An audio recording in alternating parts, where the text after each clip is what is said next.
اللہ نے مضمون کی تکمیل کے لیے وَوَصَّيْنَا الْإِنسَانَ بِوَالِدَيْهِ، اس سے پہلے سورہ عنکبوت میں آیا ہے وَوَصَّيْنَا الْإِنسَانَ بِوَالِدَيْهِ حُسْنًا، ہم نے انسان کو وصیت کی ہے والدین کے حق میں بھلائی کی، نیک سلوک کی۔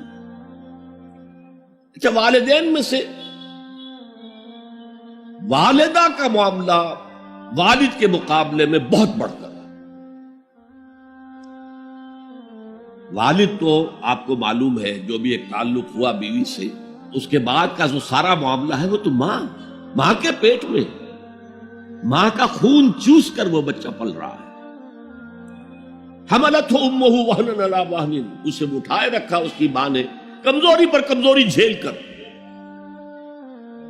وفصالہ فی عامین، پھر 2 سال تک جوک کی طرح چمٹا رہا ہے اور اس کا دودھ پیتا رہا ہے، اس کی توانائی سٹ کرتا رہا۔ لہذا والدہ کا حق والد کے مقابلے میں ایک حدیث نبوی کی روح سے 3 گنا ہے۔ یہ بہت اہم نقطہ ہے۔ یہ ایک حدیث میں آتا ہے کہ ایک صحابی نے حضور سے پوچھا، حضور میرے حسن سلوک کا اولین مستحق کون ہے؟ فرمایا تیری ماں۔ کہا ان کے بعد؟ فرمایا تیری ماں۔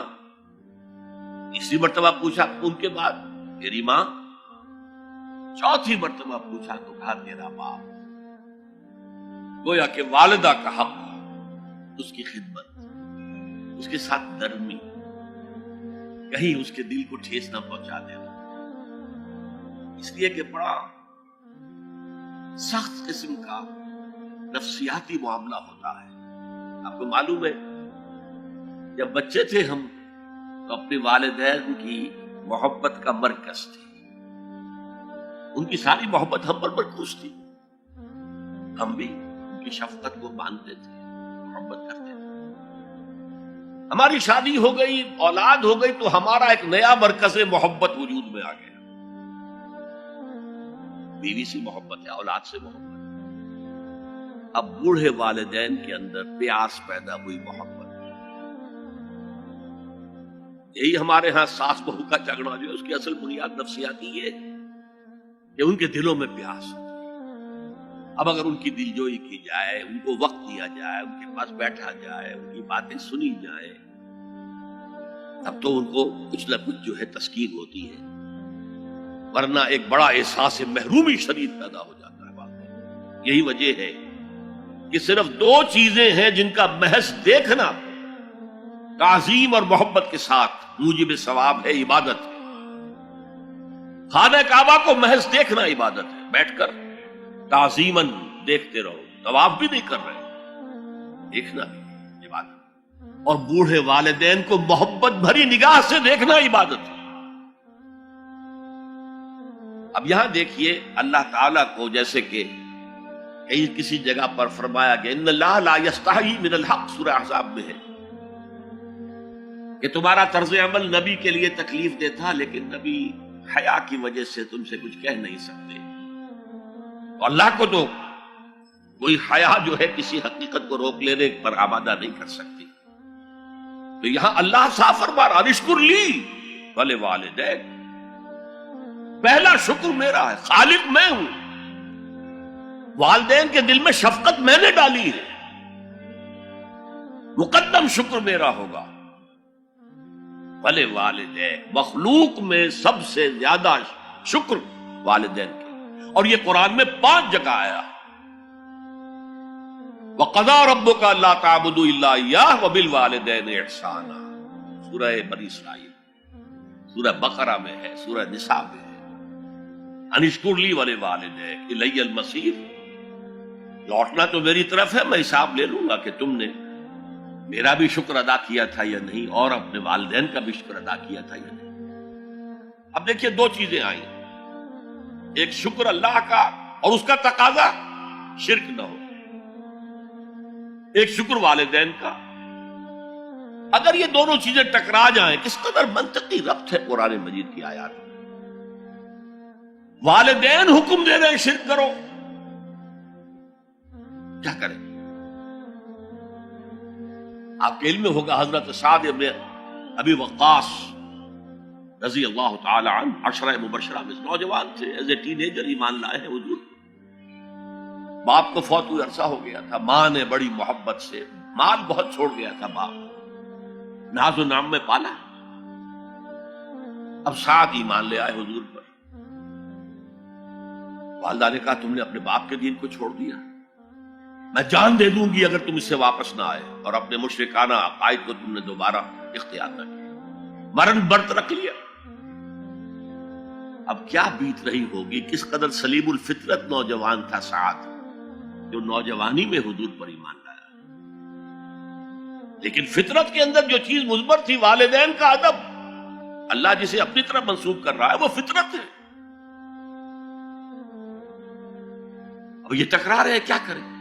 آیت نازل ہوئی، اور یہ آیت سورہ عنکبوت میں بھی ہے، جیسا کہ میں نے بیان کیا کہ نہیں، یہاں اگر وہ تمہیں مجبور کریں، جاہداکا کا لفظ بھی یہاں پہ نوٹ کیجئے، اگر تم سے جہاد کریں، یہ جہاد صرف مسلمان نہیں کرتا، جہاد تو کافر بھی کرتا ہے، مشرک بھی کرتا ہے، لیکن جہاد ہے، مجبور کر رہے ہیں، پریس کر رہے ہیں کہ اپنے آبائی دین میں واپس آ جائے۔ مصعب بن عمیر کو برہنہ مادرزاد کر کے چچا نے نکال دیا، نہایت ناز و نام میں پلا ہوا ایک نوجوان۔ نہرو جی کے بارے میں کہا جاتا ہے ان کے کپڑے پیرس سے سل کر آتے تھے، ان کا 200 درہم کا جوڑا شام سے تیار ہو کر آتا تھا۔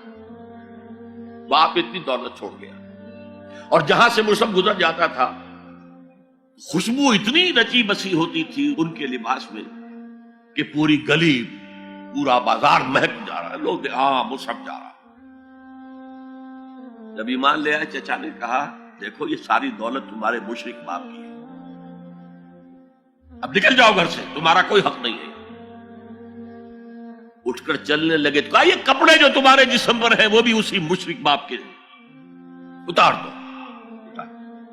مادرزاد برہنہ ہو کر ماں کے پاس آئے، انہوں نے آنکھوں پر ہاتھ رکھے، وہ سب کیا ہوا ہے؟ کہا ماں میں موحد ہو گیا، یہ ہے توحید۔ موحد اپنے آپ کو سمجھنا کچھ اور ہے، زندہ قوت تھی زمانے میں یہ توحید کبھی، اور اب کیا ہے؟ فقط ایک مسئلہ علم کلام۔ وَإِن جَاهَدَاكَ عَلَىٰ أَن تُشْرِكَ بِي مَا لَيْسَ لَكَ بِهِ عِلْمٌ فَلَا تُطِعْهُمَا۔ اچھا یہ دو انداز آتے ہیں شرک کے بارے میں، مَا لَيْسَ لَكَ بِهِ علم، تمہارے پاس کوئی علم نہیں ہے ان ہستیوں کے بارے میں جن کے بارے میں کہا جاتا ہے کہ وہ خدا کی شریک ہے۔ عقل جو ہے یہ عقل انسانی تسلیم نہیں کرتی کہ ایک ہی ارادہ ہے، ایک ہی اسکیم ہے، ایک ہی حکمت ہے، ایک ہی پلان ہے جو پوری کائنات کو اپنے احاطے میں لیے ہوئے۔ یا کہا جاتا ہے ما لم ينزل به سلطانا، کسی ایسی ہستی کو شریک نہ کرو جس کے لیے اللہ نے کوئی سند نہیں اتاری۔ اللہ اگر کہتا میرے ساتھ یہ بھی شریک ہے تو ٹھیک ہے، ہم اللہ کو سجدہ کرتے ہیں، اس کو بھی کرتے ہیں، جیسے کہ حضور سے کہلوایا گیا ان کان للرحمن ولد فانا اول العابدین، اگر رحمان کا کوئی بیٹا ہوتا سب سے پہلے میں عبادت کرتا اس کی۔ کوئی نہیں ہے، نہ بیٹا ہے نہ بیٹی ہے۔ قل هو اللہ احد اللہ الصمد لم یلد ولم یولد ولم یکن له کفوا احد۔ تو فرمایا وَإِن جَاهَدَاكَ عَلَىٰ أَن تُشْرِكَ بِي مَا لَيْسَ لَكَ بِهِ عِلْمٌ فَلَا تُطِعْهُمَا۔ لیکن یہی توازن دیکھیے، یہ صرف اللہ کے کلام میں ہو سکتا ہے، یہ نہیں کہ پھر ان کو دفع کرو، ان سے کوئی تعلق نہ رکھو، نہیں۔ صاحبهما فی الدنیا معروفا، ان کا کہنا تو مت مانو اس معاملے میں، اللہ کا حق احق ہے، بالا تر ہے، لیکن ان کے ساتھ دنیا میں رہو معروف طریقے سے، ان کے حقوق ادا کرو، چاہے مشرک ہے والدین، چاہے کافر ہے والدین، ان کی خدمت تمہارے ذمے ہے، ان کی ضروریات پورا کرنا تمہارے ذمے ہے اپنے مقدرت کے مطابق۔ صاحبہما فی الدنیا معروفا، اور واتبع سبیل من اناب الی، پیروی والدین کی ضروری نہیں ہے، اطاعت والدین کی لازمی نہیں ہے۔ لا طاعت لمخلوق فی معصیت الخالق، کسی مخلوق کی اطاعت نہیں کی جا سکتی اگر اس سے خالق کی معصیت لازم آ رہی ہے، تو والدین کے لیے بھی ہے، اطاعت مطلق نہیں ہے، پیروی ان کی ضروری نہیں ہے، پیروی اس کی کرو جس نے اپنا رخ میری طرف کر لیا۔ ابھی اللہ کا کلام چل رہا ہے، درمیان میں جو آیا ہے، اتباع اس کی، دیکھو کون ہے جس نے اپنا رخ میری طرف کر لیا ہے، پیروی اس کی کرو، والدین کی نہیں۔ اسی لیے سورہ بقرہ کے 30 رکوع کی پہلی آیت جہاں حضور کی دعوت کا بیان ہے، وہ کیا ہے؟ یا ایھا الناس اعبدوا ربکم الذی خلقکم والذین من قبلکم لعلکم تتقون۔ اے لوگو، عبادت کرو، بندگی اختیار کرو، پرستش کرو اپنے اس رب کی جس نے تمہیں پیدا کیا، تم سے پہلوں کو بھی پیدا کیا۔ تمہارے آباء و اجداد بھی تو اسی کی مخلوق تھے، جیسے تم سے خطا ہو سکتی ان سے بھی ہو سکتی تھی، لہذا یہ دلیل نہیں۔ وہ کہتے تھے ما وجدنا علیہ آباءنا، ہم تو اسی کی پیروی کریں گا جس میں ہم نے اپنے آباء و اجداد کو پایا ہے۔ تو آباء و اجداد کی پیروی ضروری نہیں ہے۔ واتبع سبیل من اناب الی ثم الی مرجعکم، پھر میری ہی طرح تم سب کو لوٹنا ہے۔ فانبئکم بما کنتم تعملون، پھر میں گنتی کر کر کے نبا، تنبیہ، پوری طرح بتا دینا، آگاہ کر دینا۔ ایک تنبیہ ہے، وارن کرنا، ایک تنبیہ ہے، یہ ہے خبر دے دینا پوری طریقے سے، وضاحت کے ساتھ، نبا سے ہے۔ فَأُنَبِّئُكُم بِمَا كُنتُمْ تَعْمَلُونَ، جو کچھ کے عمل تم کرتے